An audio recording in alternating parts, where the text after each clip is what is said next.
Hello, everyone. Today I'm joined by Moaz Hamid, the founding partner at Movement Ventures. How are you doing today, Moaz? Very good, very good. Pleasure to be with you, Tony. Pleasure to have you. First, could you start by telling us a little bit about your background in big tech and what inspired the shift to building Movement Ventures? Absolutely. I started my career at the beginning of the smartphone industry, from Palm to Windows Mobile to Android.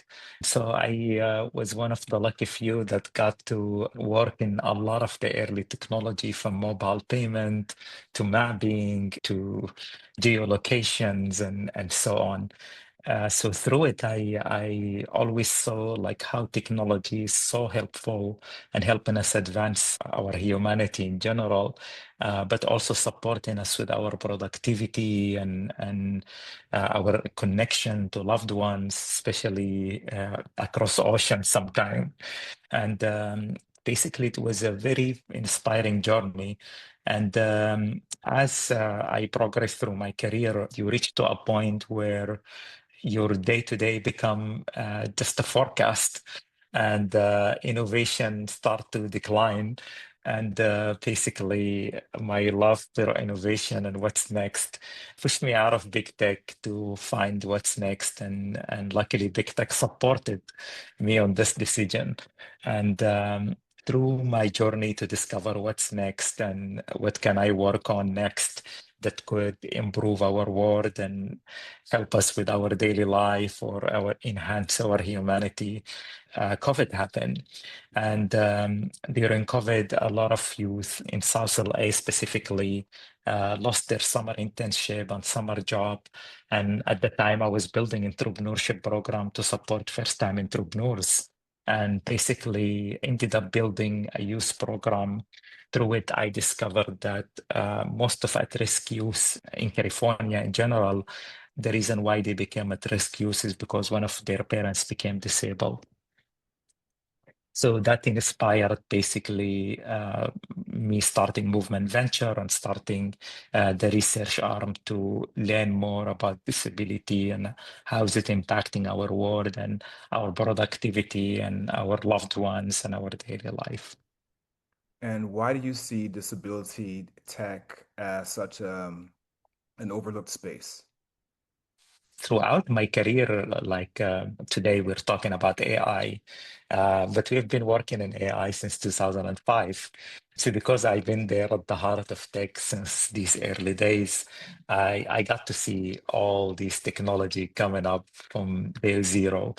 And as you see, it's like, or what we say usually is like, it's before its time. And we go through this circle where a technology get released, announced, it's too early, only early adopter who are very high tech people adopt it, and then it die. And then we wait for another 10 year, and then we come back, improve the technology and bring it back to market again and try again and see if it will work or not work. Like if you ask most of tech people today, what is the first map? They probably will tell you Google Map.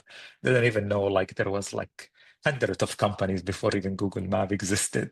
If you ask like what is the first smartphone, they probably will say Android and iOS. They didn't even know like there was tens of companies that were working on smartphone before that. And unfortunately, I reached to a point where I'm just seeing everything from back when I started my career just keep coming back again and again and again and again. And there wasn't something super exciting about what's coming, just an additional feature and another spin of what was already out there. And when I started looking at innovation in the disability tech and what people are working on, it was something really inspiring that made me feel like alive again.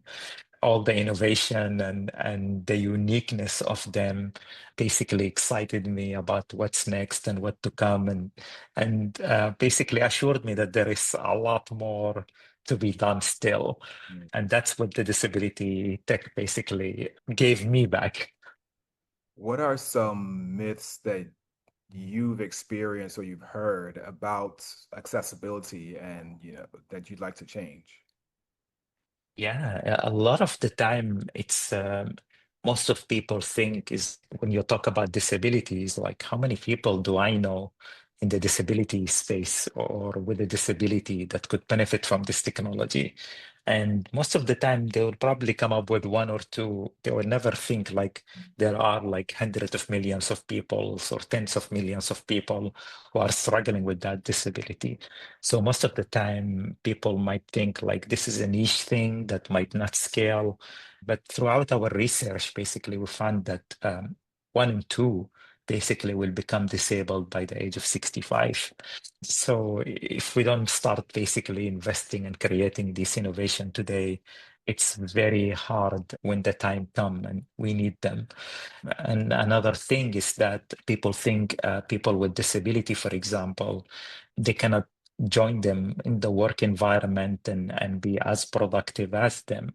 But in reality, most of people with disability are probably even more productive than most of us because of the singular focus on the work and the environment that they create around themselves to actually accomplish a task. And you could see them even grabbing the opportunity faster than a healthier person or non-disabled person do. And that basically told me like we need a lot more innovation on the space to basically support them and support their hunger to do more and to create and to innovate and to also help those who lost belief on themselves that they could actually join a big corporate or start their own company because of their disability, that they feel that know that actually they can do that and they see examples of people who were able to do it and accomplish it and become successful. What kinds of founders or innovations are you most excited about right now? Yeah, I'm currently working with a mental health startup that I didn't imagine at this moment, especially as we gone through COVID and seen explosion in mental health startup over thousands of startups that are coming up with mental health innovation that I will find one that is really exciting 5 years after COVID. And this one was very unique, different than any other mental health startup I met before, that they basically created an algorithm that match anonymously a person who's going through a challenge with someone who's gone through that challenge and connect them together to support each other as they go through their day to day. And at the same time, the algorithm is finding the underlying condition of that disability and matching them with the right individual, continuously matching them with the right individuals who could support them through it. So this uniqueness of being anonymous and just you raising a flag and then people coming to you to help you who actually know what you're going through and they gone through it before, all of them surrounding you and messaging you to support you with that basically was one of the most uniquest mental health startup that I met, although it sounds like a very simple technology. So super excited about them. And another innovation in the concussion space, especially for adolescents and children, that today when they get a mild concussion while they're playing in the playground or playing football or soccer or basketball, or they get injured while running or falling. A lot of the time, when they go to the emergency department, it's very hard actually to find if they do have a mild concussion or not until it's severe concussion. So the startup found a research on the blood-brain barrier that actually the brain tried to protect itself and release a protein that's discoverable in our saliva that could tell you with 300% more accuracy that if this child have a concussion or not, with a simple kit that the mother or the father or the loved ones or the schools or the sport team could carry on the sideline and just open and basically test someone's saliva and tell them like, no, you're sitting down the rest of this game. And instead of sending them back again and potentially harming them and with all the side effects that we know today about concussion. And what does accessibility first mean to you? Accessibility first is that you designing a startup that or an innovation or a technology that you research and making sure that it work for everyone first before it work for the rest of us. And that's mean that I am hoping that all our entrepreneur and our co-investors basically push the innovators and the technology creators to basically interview and work with the communities with disability. They are able to build a technology that is accessible to everyone. How do you feel, or how do you view the current state of venture capital, particularly when it comes to overlooked sectors or underserved founders? Yeah, so since COVID, there are a lot of excitement around underserved communities and especially the accessibility space. However, we still so behind, unfortunately, VCs who are entering the market today, focusing in this area. Unfortunately, they're underfunded and not been able to convince or excite LPs to basically support them and support their journey and support their funds.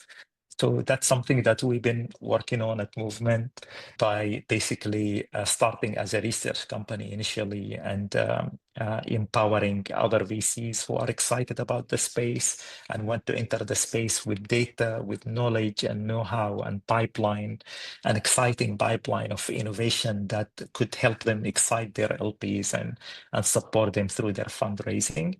And as I am seeing today, there are still a lot of excitement around the space and all underserved community in general that potentially something soon will happen.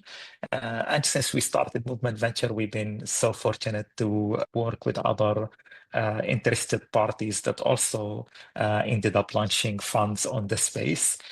We shared data, we collaborated, we supported their fundraising, and so on. So my goal and my hope is that we see 1,000 fund in the disability space within the next 5 years. And lastly, what is your take on the current state of LP-GP relationships, especially for emerging fund managers? Yeah, that's something I've been researching and thinking deeply about. And I unfortunately I still feel like the business model is broken and it needs something more in order for us to support underserved community. And that's something we've been testing ourselves at Movement Venture and hopefully announcing soon with our fund to that we have a completely recreated a new business model that could help us basically support our LPs and excite them about the space and generate the same return for them while still doing good and supporting entrepreneurs who are building innovation that might be not scalable but are still life-changing for the community that need them. Mm, thank you. Well, Moaz, thanks so much for your time. I appreciate it, and you have a great rest of the day. Absolutely. The pleasure is mine, and thank you for hosting me. Of course, anytime.